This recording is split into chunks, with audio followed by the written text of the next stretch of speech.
Welcome back to the channel, everyone. It's your pal Noms here, and today, well, if it isn't Mr. Charles Dance, the man, the myth, the legend who brought Tywin Lannister to all of our home screens during the once worldwide phenomenon that was Game of Thrones.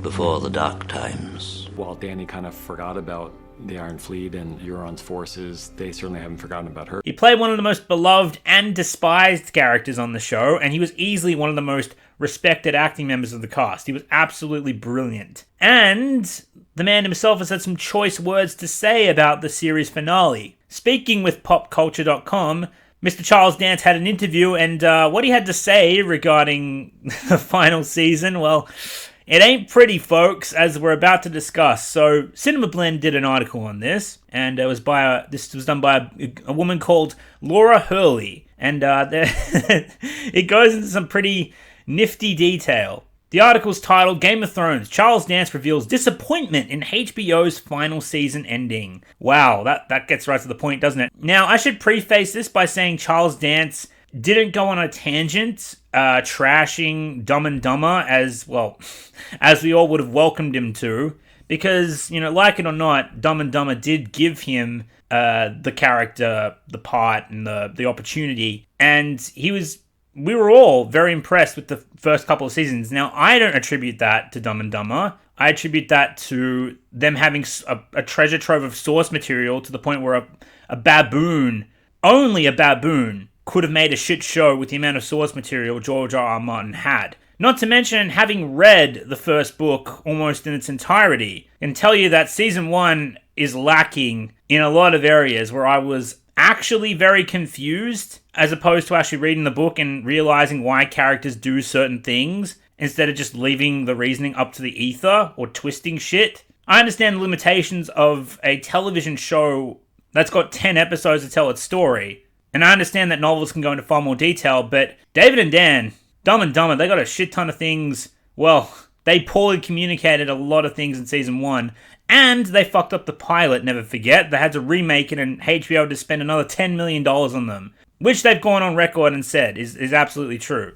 So I'm not just blowing smoke. But Charles Dance doesn't trash D&D in this. He only trashes the season. He says it's a shame that their brilliance, more or less, was turned into a committee that turned into a clusterfuck. And I'm paraphrasing here, but you'll see. We're going to go through the article. But I respect Charles Dance's stance on this far more than I respect Kit Harington's, far more than I respect Carice Van Houten's or Sophie Turner's. Apparently Yara Greyjoy also said the fans had the ending wrong.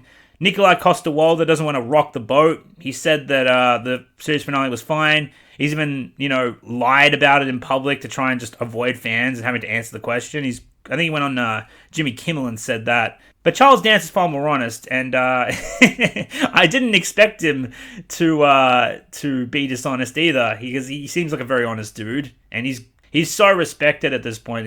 I think he can pretty much say whatever he wants. Anyway, here's the article. Let's begin. The grand saga of Game of Thrones wrapped up more than a year ago after 8 seasons, and the finale will likely go down as one of the most divisive in TV history. Okay, let's stop right here. Laura Hurley, the finale is not divisive. Speaking firsthand, it is rare to see such a universal disgust for something that was once so loved and adored. Like, Star Wars is pretty much all hated now, but when The Last Jedi arrived, it was, I hate to admit this, but it was actually more divisive. That's what you would call divisive, as opposed to people just actively hating it at all corners of the globe.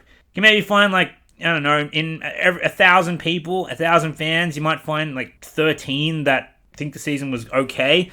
I actually showed Season 8 to a friend who had read the books. She just never got around to watching Season 8. And I showed it to her and I walked her through it.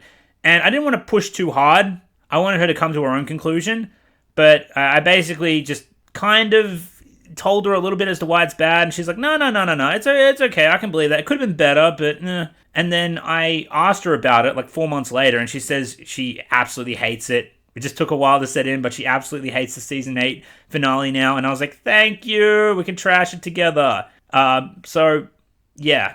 This is not a divisive end to Game of Thrones. It's a universally despised end, and it will be. I think it stands as the most universally despised ending in television history. Sorry to go off on that tangent. Let's continue. Some fans were so unhappy with how the series ended that a petition to remake Season 8 began, circulating and gaining traction after the finale aired and revealed how the surviving characters' stories ended. Now, Game of Thrones' Charles Dance weighed in on how the show ended, and it turns out that he too was disappointed. Ooh, here we go, everybody. Speaking with popculture.com, Charles Dance revealed that although he hadn't heard about the petition to remake Game of Thrones Season 8, he would sign it if there was one. Oh, damn. Damn. So, if you... I know it's rare, but if you come across anyone who thinks, if you meet a cast member in real life, you say, well, Charles Dance hated it. It's like that. I think Sophie Turner was the one who said fans are ungrateful for starting that petition, and Charles Dance would have signed it. So that's something. Apparently he said it verbatim. We're gonna go into it, but the venerable actor who played Tywin Lannister from the first season until he was killed off at the end of season. The article says it's season 5. Who is running Cinema Blend? Seriously. Like, I like this article, but I've already seen a couple of mistakes. Like, who do you get to write this? And furthermore, why do you pay them? They got to get their facts straight. Anyway, unless it's just but does anyone proofread this shit? Anyway, Charles Dance elaborated on how he felt about the endings, and I'm going to do my best Charles Dance impersonation here. I mean, I saw it. I continued to watch the whole series after I had been killed off in the lavatory, because I just thought it was a fantastic television show. I was very lucky to be a part of it. I loved it. There were storylines where I wanted to know what was going to happen to these people. I know that the finale satisfied a lot of people. It also disappointed a lot of people, and I'm afraid I am in the latter camp. You heard it, folks. Mr. Charles Dance himself. He is in the latter camp of people who was disappointed, putting it lightly, with the ending to Game of Thrones, like we all were. The article goes on to say Charles Dance was mostly full of compliments for Game of Thrones, and most fans would likely agree that the show was fantastic in its heyday. Yeah, I mean, again, I'm starting to realize why book readers were so disgruntled, even from the early days, but in its prime, I was definitely hooked on the show.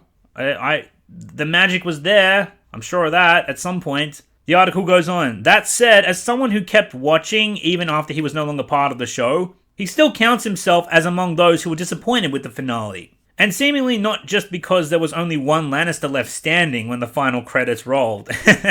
I get it. That was good, Cinema Blend. Not bad. The finale definitely delivers some twists that weren't going to please everybody, ranging from Jon Snow killing Daenerys to the Starks all going their separate ways. Yeah, in that rip-off of the Grey Havens ending from Lord of the Rings. Yeah, fuck that ending. Seriously, what they did to the Starks was absolutely atrocious.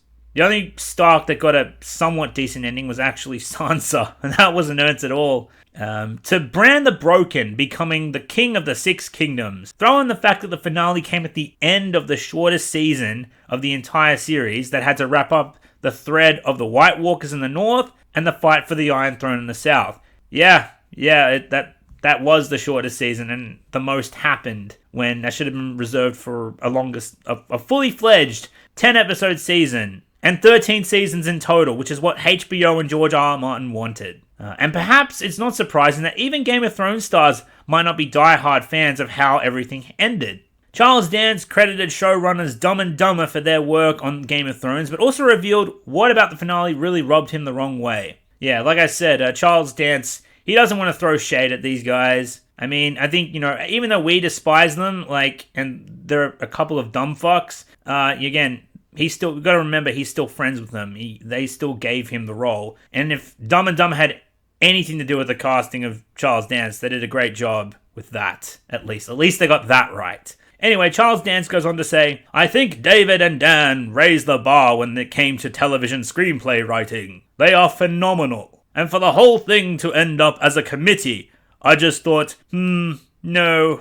I would say I was somewhat underwhelmed by it. Now, see, that's where I think Tywin Lannister is wrong for once, because this wasn't a committee effort. Hell, the committee did a great job. Everyone on the production crew, the acting, cinematography, except for the long night.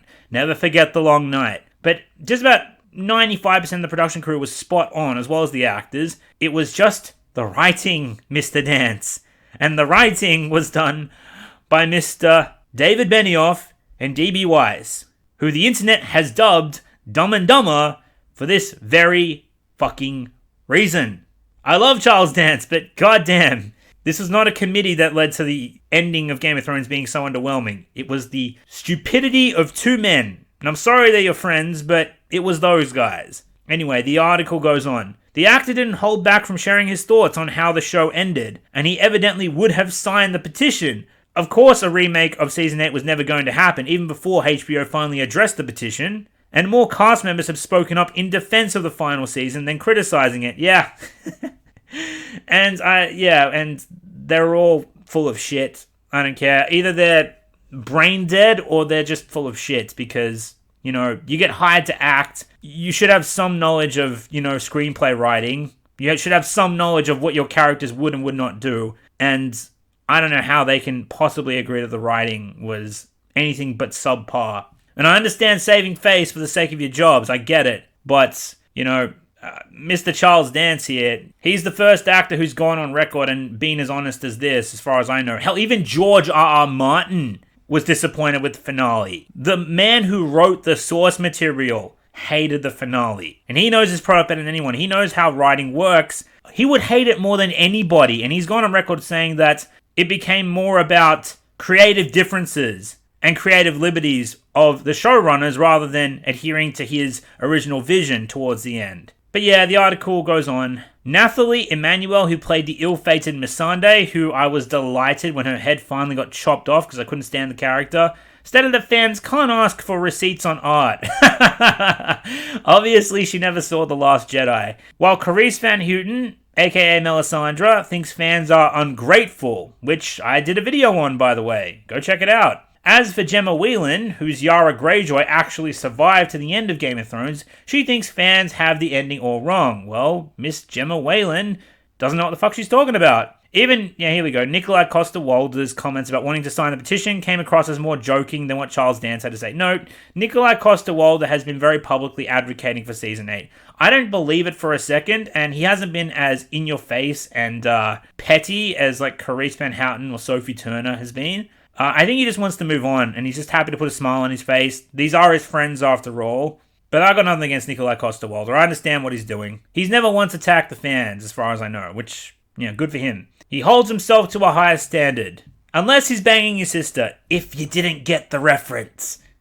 Anyway, for now, Game of Thrones fans, including Charles Dance, can always hope that the Targaryen-centric prequel will be less disappointing, called House of the Dragon and based on George R.R. Martin's history of the Targaryen dynasty. The project should be pretty different from the Game of Thrones we all know, and not just because there will probably be even more incest with the Targaryens in the mix. And I think that's where the article tunes out. Anyway, Laura Hurley, that was a decent article. You got to check your facts and maybe do a bit of proofreading, but all in all, I was satisfied. That was a great read, and I'm glad to know that Charles Dance absolutely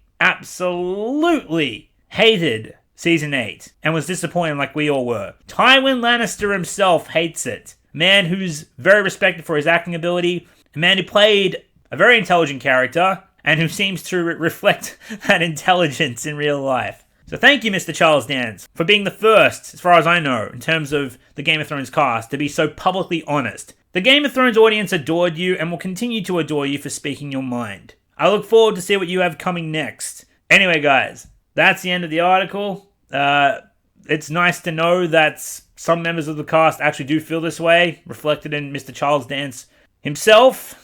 And it's pretty much what we all knew, being confirmed for us. But it's kind of entertaining to watch this all unravel, and it's just fun to laugh at this point.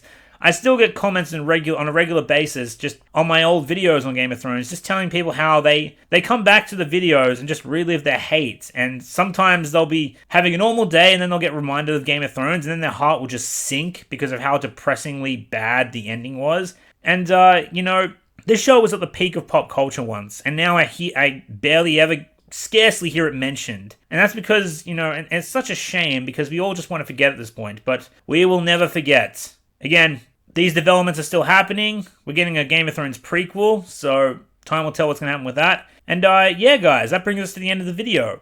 Hope you enjoyed this little rant. Before I go, I just want to do this little outro. So if you haven't already, join the channel Discord server. What Discord basically is an online community where many followers of this channel go to talk about a range of different topics, ranging from Star Wars, Game of Thrones, Lord of the Rings, Harry Potter, and so on. I highly suggest you check it out, and who knows, maybe you'll make some friends along the way.